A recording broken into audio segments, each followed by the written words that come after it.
മൂന്നാം മോദി സർക്കാർ അധികാരത്തിലേക്ക് എത്തിയിരിക്കുകയാണ്. പക്ഷേ കഴിഞ്ഞ തവണത്തേതുപോലുള്ള ഒരു സ്വതന്ത്ര വിഹാരം മോദിക്ക് ഇത്തവണ ഉണ്ടാവാനുള്ള സാധ്യത തുലവും തുച്ഛമാണ്. കാരണം ഒറ്റക്കക്ഷി എന്ന നിലയിൽ BJPക്ക് കേവല ഭൂരിപക്ഷം എത്താൻ കഴിഞ്ഞില്ല എന്നുള്ളത് തന്നെയാണ് ഏറ്റവും പ്രധാനപ്പെട്ട കാര്യം.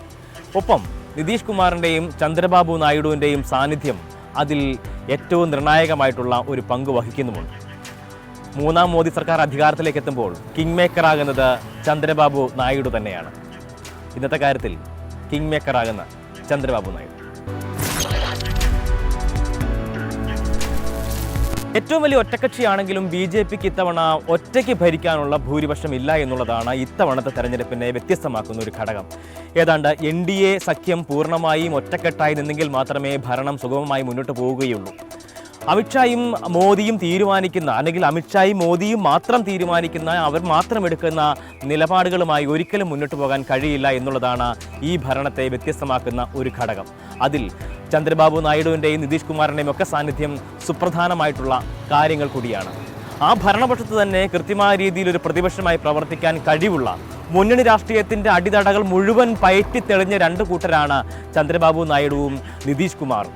എന്തായാലും ചന്ദ്രബാബു നായിഡു തൻ്റെ ഈ സാന്നിധ്യം, കിങ് മേക്കർ എന്നുള്ള ആ ഒരു ലേബൽ ഇന്നോ ഇന്നലെയോ നേടിയെടുത്തതൊന്നല്ല, മറിച്ച് ഒന്നാമത്തെ വാജ്പേയി സർക്കാർ രൂപം കൊള്ളുന്ന സമയത്ത് തന്നെ അദ്ദേഹത്തിൻ്റെ സാന്നിധ്യം ഈ നിലയ്ക്ക് അറിയിച്ചിട്ടുണ്ട്.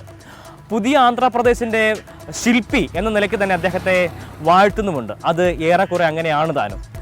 ചാരത്തിൽ നിന്നും ഉയർന്നു പറന്ന ഒരു ഫിനിക്സ് പക്ഷിയുടെ അതേ രീതിയിൽ തന്നെ നമുക്ക് ചന്ദ്രബാബു നായിഡുവിനെ കൃത്യമായ രീതിയിൽ വ്യാഖ്യാനിക്കാൻ കഴിയും. കാരണം അദ്ദേഹം കടന്നു വന്നിട്ടുള്ള വഴികൾ ആ നിലയ്ക്ക് തന്നെയായിരുന്നു.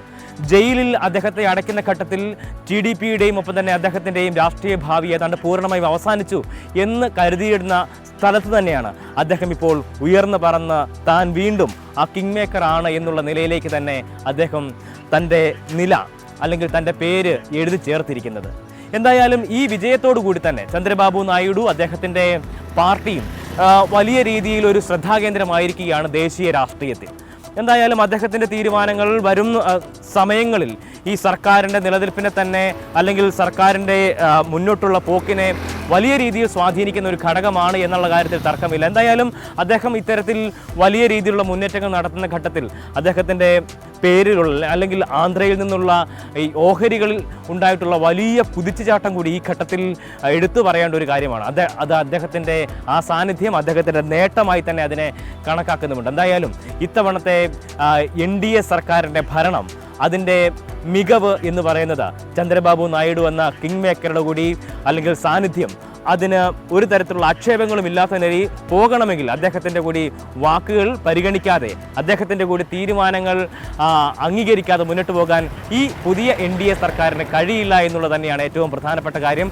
പ്രതിപക്ഷം ഒരു ഭാഗത്ത് ശക്തമായി തന്നെ ഈ ഒരു ഭരണത്തെ വിമർശിച്ചുകൊണ്ട് മുന്നോട്ട് പോകുമ്പോൾ, ഭരണപക്ഷത്ത് തന്നെ പ്രതിപക്ഷമായി നിൽക്കാൻ കഴിയുന്ന കെൽപ്പുള്ള രണ്ടു പേരാണ് നിതീഷ് കുമാറും ചന്ദ്രബാബു നായിഡുവും. അതുതന്നെയാണ് ഈ ഇന്ത്യയുടെ, അല്ലെങ്കിൽ നമ്മുടെ രാജ്യത്തിൻ്റെ നിലവിലെ ഭരണം, പുതിയ ഭരണം അത് എത്രമാത്രം മനോഹരമായിരിക്കും, എത്രമാത്രം വിമർശനങ്ങൾക്ക് അതീതമായിരിക്കും തുടങ്ങിയിട്ടുള്ള കാര്യങ്ങളിൽ, അതായത് മോദിയുടെയും അമിത്ഷായുടെയും മാത്രം തീരുമാനങ്ങൾക്ക് ഇനി അങ്ങനെ മുന്നോട്ട് പോകാൻ കഴിയില്ല എന്ന് ഉറപ്പിക്കുന്നത് ഈ രണ്ട് വ്യക്തികളുടെ സാന്നിധ്യം തന്നെയാണ്.